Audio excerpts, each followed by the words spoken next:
Смап тут? А? Смап тут буде? Напевно, що ви трішки помилилися. Я може на укрінформі вирішив. А тут зараз що?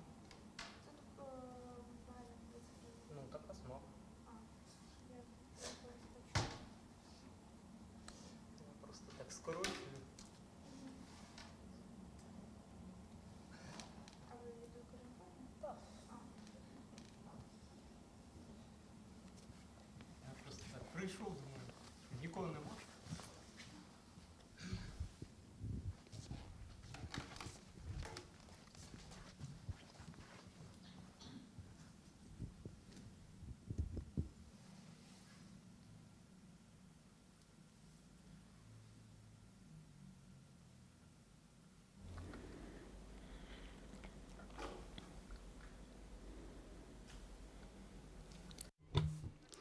It's November 22. Ukraine Media Center confirms starts its operation today.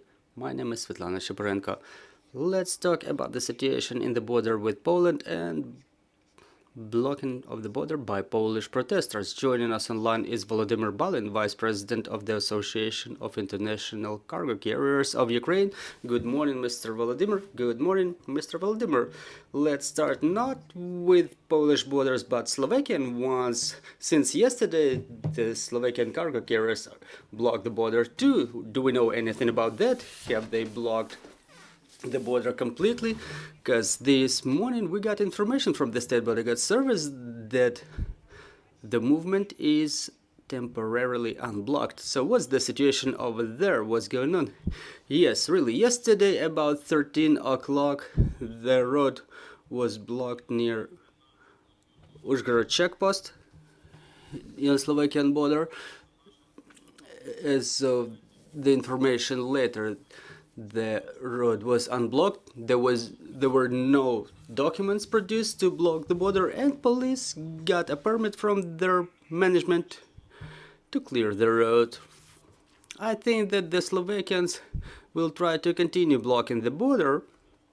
However, the situation both in Poland and in Slovakia is in violation of the agreement with the European Union regarding impossibility to block the checkposts on the border. This is why I hope that the government of Slovakia, as well as their law enforcement, realize, even regardless of the fact that their government is not quite pro-Ukrainian, their new government, but still they have to comply with the legislation of the European Union. This is why I hope that situations like that are not going to repeat, but we know that the intentions are still there. We know that Mr. Rafał Makler, who organized the strike in Polish border, came there personally and he was preparing that event, taking part in it.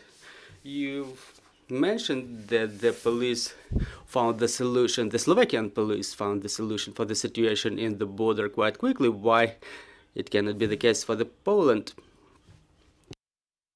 Well, talking about the Polish border, for what I understand, the legislation of Poland is a little bit different from Slovakian, and today we have an understanding of the fact that the local government provided the permit. Our lawyers are currently working to acquire the copy of such permit. So in case if there is permit for a strike, everything that was happening in Kyiv yesterday, it was looking more like a strike because there were cars that were impeding the movement of other trucks and vehicles with the placards like, let's stop the strike, let's work. And in the same way it should be happening in the other parts of the border. Like, let's continue working. We read your captions, we read your slogans, and we continue working, and we are hearing you. So what we know for the time being, there are violations on part of the strikers when they were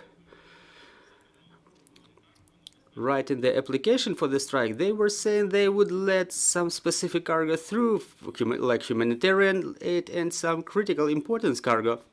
For the time being, it's documented that they do not let through such types of critical cargo. All those complaints are being accumulated, and we hope that the violation of the conditions of the strike, the permit for the strike would be revoked and the road would be cleared shortly by the Polish police. For the time being, our lawyers are preparing the letters to the parliament that there are drivers in line, they start getting sick, the weather is getting cold, there are people too, and this strike is of threat to the life and health of our drivers. You remember last week there were 2 cases.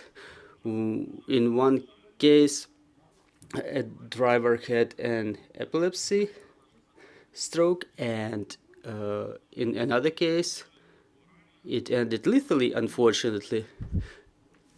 But unfortunately the Polish side supports the strikers morally, so I think that the government of Ukraine and the European Commission should appeal to Poland both officially and unofficially to make sure that the government of Poland cancels the permit for strike as illegal. Unfortunately, the government is in the phase of reformation, and before the new government is appointed, this issue is hardly to be solved. However, we still retain the right to appeal to the court as soon as we get legal grounds to do so, to unblock the road on the court procedure to cancel that permit for the strike. So we tried all ways possible to solve this problem. So in case we appeal to the court, how long can it take to solve this issue under the legal procedure? I'm not ready to give you any specific figures or terms. Our representatives were in Helm yesterday. They were communicating with the Polish lawyers. They were trying to find somebody who would be ready to take that case, but unfortunately we were unable to find anybody so far. We have such partners in Poland but not in Help, and we are about to consider the procedural issues there and decide whether to sign the agreement with them or not.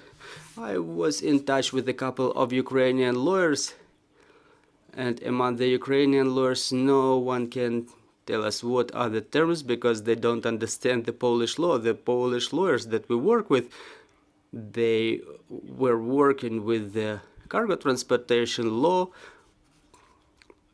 like in case of penalizing of the drivers, they were trying to find solutions how to cancel those penalties and stuff like that. So those lawyers are not aware of the procedures of the strikes. So we've found already the lawyers in Poland who would be ready to take that case. At 14:30 we will have a meeting in Zoom with them, during which we will talk through all those matters, and they are about to tell us what are the deadlines, what are their obligations, and in case all those conditions are satisfactory, we sign the agreement and continue working. But the situation generally is pretty complicated. So how can you characterize the situation in the Polish border in general? How many checkposts are blocked, and what is the number of trucks accumulated? So those the 3 checkposts, Roboruska, Karchowa, Krokievets, where the representatives of the State Border Guard Service say there are more than 3,000 cargo trucks accumulated altogether. In Shegeni, there is another operating checkpost which can accept up to 250 cargo trucks per day, but we have information that the Polish agrarians are about to block the Shegeni checkpost starting from tomorrow. Part of the trucks are trying to find the way around those checkposts to go through Slovakia, but again the checkpost was blocked again. There was a line up to 400 trucks, so it would take about 2 to 3 days of work to let all of them through.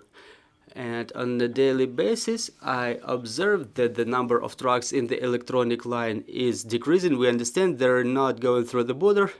They pass custom clearance and remain in Ukraine, or otherwise they go through other checkposts. due to this blockade, what are the losses of Ukrainian economy and how it will reflect on our economy in the future? Well, look, the situation is really critical. I'm not ready to say what are the losses of other sectors of economy. However, according to the estimates of the Federation of Employers of Ukraine, the total loss of Ukrainian economy amounts to 400 million euro for the time being. We document the losses of our cargo carriers in amount of 350 euro per day per truck. And our communication with the lawyers is segregated in two parts. First is to identify the reasons for blockade and to organize the soonest unblocking possible. And then we will take into account all the losses together with the lawyers. And in accordance with the Polish legislation, we will bring cases to the courts and to local governments with the claims, with the substantiated claims. Do the Ukrainian transporters feel any deficit of transport due to the blockade on the border? Well, I'm not ready to say there is some deficit of the transport. According to the information that we have, all the orders are being accepted, but if you want to pass, you have to go through Uzhhorod or Chop, and even some importers, they bring their products from Germany through Romania, which results in additional logistics losses. But I cannot say there is any deficit of the trucks for the time being. The number of them in Ukraine is sufficient. I don't know whether it's good or bad, and they're ready to accept any transportation orders. The question is only how long is it going to take them to stay in the border, because sometimes they stay there for 9 or 10 days. There will be definitely some loss of time since they pass the custom clearance until the moment they can cross the border. Well, we don't have any questions on the floor for the time being. Mr. Volodymyr, thank you very much for clarifying the situation in Polish and Slovakian border. I'm reminding you, joining us online was Vice President of the Association of International Cargo Carriers of Ukraine, Volodymyr Balin, and we will be back at 11 o'clock, and we will talk about the heavy shelling of Kherson region. Stay tuned.